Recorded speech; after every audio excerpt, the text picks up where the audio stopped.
आज के इस वीडियो में हम लोग देखेंगे कक्षा 10वीं भौतिक विज्ञान का अध्याय संख्या 1 प्रकाश का परावर्तन। प्रकाश का परावर्तन अध्याय से जितने सारे भी ऑब्जेक्टिव क्वेश्चन निकल कर आते हैं आज के इस वीडियो में हम आपको बताने का प्रयास करेंगे।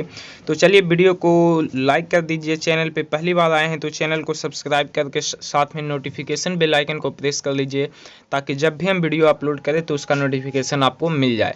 और इससे पहले हम बता देना चाहेंगे कि यदि आप इस वीडियो का अगर पीडीएफ डाउनलोड करना चाहते हैं तो डिस्क्रिप्शन में एक लिंक दिया है, वहां से जाकर आप इसके पीडीएफ को भी डाउनलोड कर सकते हैं।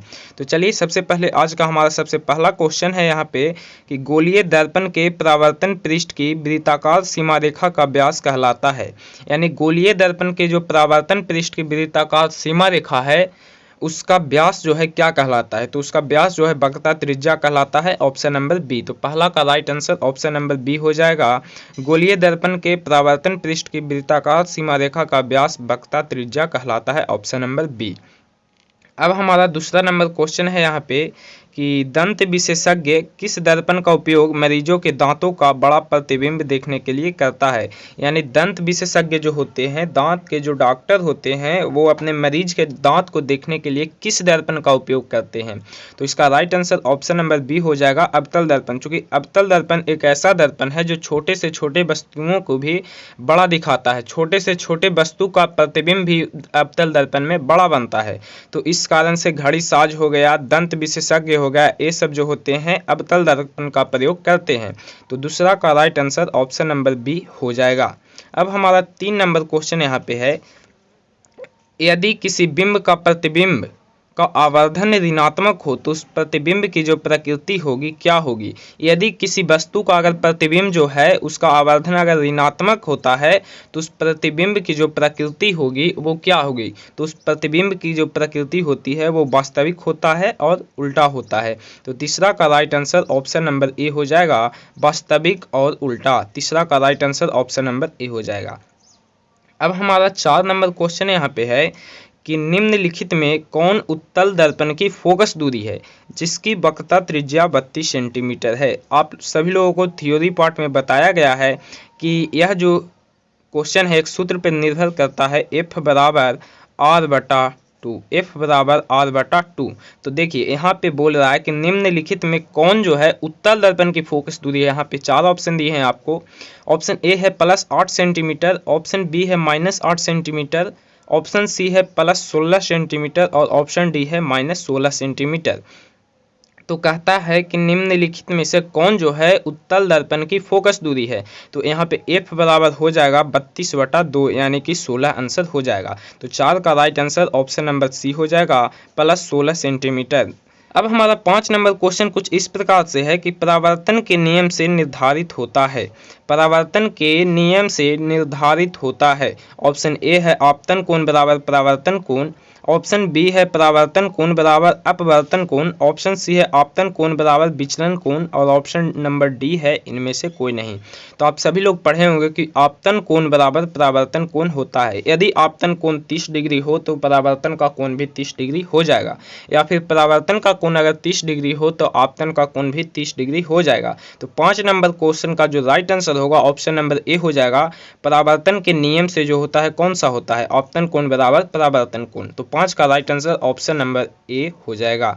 चलिए अब हमारा 6 नंबर क्वेश्चन कुछ इस प्रकार से है कि निर्वात में जो होती है प्रकाश की चाल क्या होती है। निर्वात में प्रकाश की चाल क्या होती है, और यह जो क्वेश्चन है काफ़ी ज़्यादा इंपॉर्टेंट है आपके एग्जाम के लिए। तो हवा में निर्वात में जो प्रकाश की चाल होती है 3 × 10⁸ मीटर पर सेकंड होती है, लेकिन यहाँ पे दूसरे शब्दों में व्यक्त किया गया है। तो इनमें से आपको बताना है कि निर्वात में प्रकाश की चाल क्या होती है। तो इसका right answer option number A हो जाएगा, 3 × 108 मीटर पर सेकंड। अगर उसी को हम दूसरे रूप में लिखें तो वह हो जाएगा 3 × 10⁸ मीटर पर सेकंड। तो 6 का जो राइट आंसर होगा ऑप्शन नंबर ए हो जाएगा। अब चलिए अब हमारा 7वां नंबर क्वेश्चन है कि प्रकाश तरंग उदाहरण है। प्रकाश तरंग जो है उदाहरण है किसका।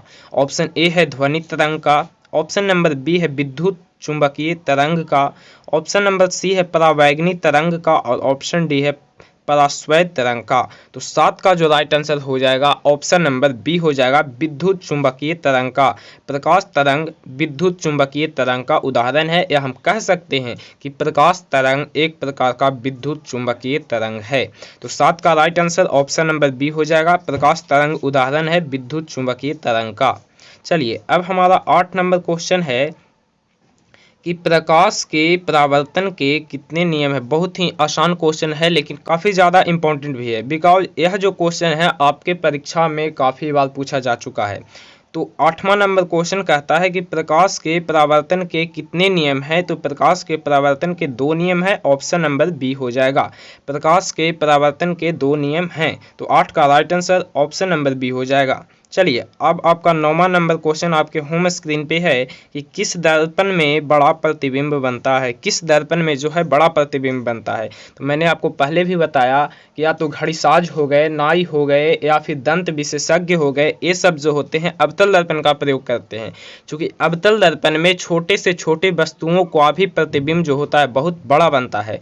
तो किस दर्पण में बड़ा प्रतिबिंब बनता है। तो इसका right answer option number B हो जाएगा, अवतल दर्पण। अवतल दर्पण में बहुत ही बड़ा, किसी भी छोटे वस्तु का बहुत बड़ा प्रतिबिंब बनता है। तो 9 का right answer option number B हो जाएगा। अब हमारा 10 नंबर क्वेश्चन है यहाँ पे, 10 नंबर जो कि काफ़ी ज़्यादा इंपॉर्टेंट है। गोलीय दर्पण में फोकसांतर एवं वक्रता त्रिज्या के बीच क्या संबंध है। कहता है गोलीय दर्पण में फोकसांतर एवं वक्रता त्रिज्या के बीच क्या संबंध है। तो यह जो सूत्र है हम आपको पहले भी बताए कि यह जो कथन है F बराबर R/2 के सूत्र पे निर्धारित किया गया है। F बराबर R/2। तो गोलीय दर्पण में फोकसांतर एवं वक्रता त्रिज्या के बीच जो संबंध है यही है F बराबर R/2, यानी ऑप्शन नंबर सी हो जाएगा। 10 का right answer option number C हो जाएगा, गोलीय दर्पण में फोकसांतर एवं वक्रता त्रिज्या के बीच जो संबंध है F बराबर R/2 का संबंध है। तो 10 का right answer option number C हो जाएगा। अब हमारा 11 नंबर क्वेश्चन है यहाँ पे कि सर्च लाइट का परावर्तक सतह होता है। सर्च लाइट का परावर्तक सतह कैसा होता है। तो सर्च लाइट का जो परावर्तक सतह होता है वो होता है अवतल। सर्च लाइट का परावर्तक सतह अवतल होता है, इसलिए 11 का right answer option number B हो जाएगा। अब हमारा 12 नंबर क्वेश्चन जो कि काफ़ी ज़्यादा इंपॉर्टेंट क्वेश्चन है, दाढ़ी बनाने में कौन सा दर्पण उपयुक्त होता है। दाढ़ी बनाने में कौन सा दर्पण उपयुक्त होता है।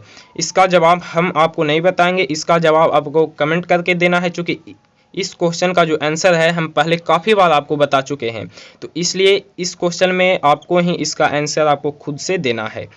दाढ़ी बनाने में कौन सा दर्पण उपयुक्त होता है। ऑप्शन ए है समतल दर्पण, ऑप्शन बी है उत्तल दर्पण, ऑप्शन सी है अवतल दर्पण और ऑप्शन डी है इनमें से कोई नहीं। तो बताना है आपको कि दाढ़ी बनाने में कौन सा दर्पण उपयुक्त होता है। चलिए अब हमारा 13 नंबर क्वेश्चन कुछ इस प्रकार से है कि दर्पण सूत्र जो है क्या है। दर्पण सूत्र क्या है। तो आप सभी लोग जानते हैं कि दर्पण सूत्र जो होता है 1/v + 1/u बराबर 1/f होता है। आप सभी लोग जानते हैं कि 1/v + 1/u बराबर 1/f जो है दर्पण सूत्र है। तो पूछता है कि दर्पण सूत्र है, तो ऑप्शन नंबर ए है, बी है, सी है और डी है।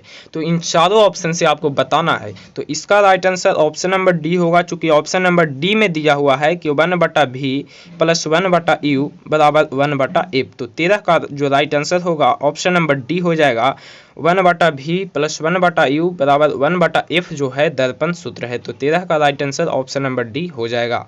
अब हमारा 14 नंबर क्वेश्चन है जो कि काफ़ी ज़्यादा महत्वपूर्ण है। किस दर्पण में केवल और केवल आभासी प्रतिबिंब ही बनेगा। किस दर्पण में केवल आभासी प्रतिबिंब बनता है। बहुत ही महत्वपूर्ण क्वेश्चन है कि किस दर्पण में केवल आभासी प्रतिबिंब बनता है। तो इसका राइट आंसर हो जाएगा ऑप्शन नंबर सी, समतल दर्पण तथा उत्तल दर्पण में। समतल दर्पण और उत्तल दर्पण दोनों में जो है आभासी प्रतिबिंब बनता है। ठीक है, तो 14 का जो राइट आंसर होगा ऑप्शन नंबर डी हो जाएगा। किस दर्पण में आभासी प्रतिबिंब बनेगा। तो समतल दर्पण तथा उत्तल दर्पण। चलिए अब आपका 15 नंबर क्वेश्चन है कि समतल दर्पण में प्रतिबिंब की प्रकृति क्या होती है। समतल दर्पण में जो कि आप आईना के रूप में यूज करते हैं, तो बताना है आपको कि समतल दर्पण में प्रतिबिंब की जो प्रकृति होती है वो क्या होती है। तो समतल दर्पण में प्रतिबिंब की प्रकृति जो होगी आभासी होता है तथा वस्तु के बराबर होता है। समतल दर्पण में प्रतिबिंब की प्रकृति आभासी तथा बराबर होता है, इसलिए 15 का right answer option number D हो जाएगा। समतल दर्पण में प्रतिबिंब की प्रकृति आभासी और बराबर होता है। चलिए अब आपका 16 नंबर क्वेश्चन है कि गोलीय दर्पण की फोकस दूरी उसकी वक्रता त्रिज्या की होती है। यानी गोलीय दर्पण की जो फोकस दूरी होती है उसकी वक्रता त्रिज्या की होती है। तो यह भी जो कथन है F बराबर R/2 के सूत्र पे निर्धारित किया गया है। यह जो है फोकस दूरी है, यह जो है वक्रता त्रिज्या है। तो यही संबंध से, यही सूत्र से आपको इस क्वेश्चन का भी हल मिल जाएगा कि गोलीय दर्पण की फोकस दूरी उसकी वक्रता त्रिज्या की होती है। तो F बराबर R/2 हो गया, मतलब जो फोकस दूरी है वक्रता त्रिज्या की आधी हो गया। तो गोलीय दर्पण की फोकस दूरी जो होगी वक्रता त्रिज्या की आधी होगी, यानी 16 का right answer option number A हो जाएगा। 16 का right answer option number A हो जाएगा। चलिए 17 नंबर क्वेश्चन है। वीडियो में आगे बढ़ने से पहले वीडियो को लाइक कर दीजिएगा, चैनल पे पहली बार आए हैं तो चैनल को सब्सक्राइब कर लीजिएगा। तो चलिए अब का हमारा 17 नंबर क्वेश्चन है कि किसी वस्तु का आवर्धित काल्पनिक प्रतिबिंब बनता है किस दर्पण में, किस दर्पण से। किसी वस्तु का जो है आवर्धित काल्पनिक प्रतिबिंब बनता है किस दर्पण में, किस दर्पण से। तो 17 का right answer option number A हो जाएगा, अवतल दर्पण से। किसी भी वस्तु का आवर्धित काल्पनिक प्रतिबिंब अवतल दर्पण से बनता है। तो 17 का right answer option number A हो जाएगा। 17 का right answer option number A हो जाएगा। अब हमारा 18 नंबर क्वेश्चन है कि एक उत्तल दर्पण में बना प्रतिबिंब हमेशा होगा।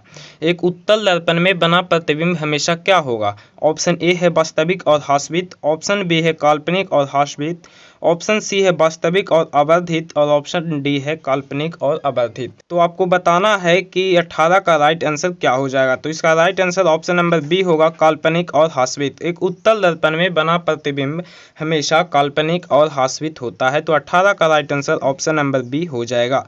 चलिए अब हमारा 19 नंबर क्वेश्चन है कि ईंट जो है एक प्रकार का क्या है। ईंट जो है एक प्रकार का क्या है। ऑप्शन ए है पारदर्शी पदार्थ, ऑप्शन बी है अपारदर्शी पदार्थ, ऑप्शन सी है पारभासी पदार्थ और ऑप्शन डी है कोई नहीं। तो ईंट जो है एक प्रकार का अपारदर्शी पदार्थ है। ईंट जो है एक प्रकार का अपारदर्शी पदार्थ है।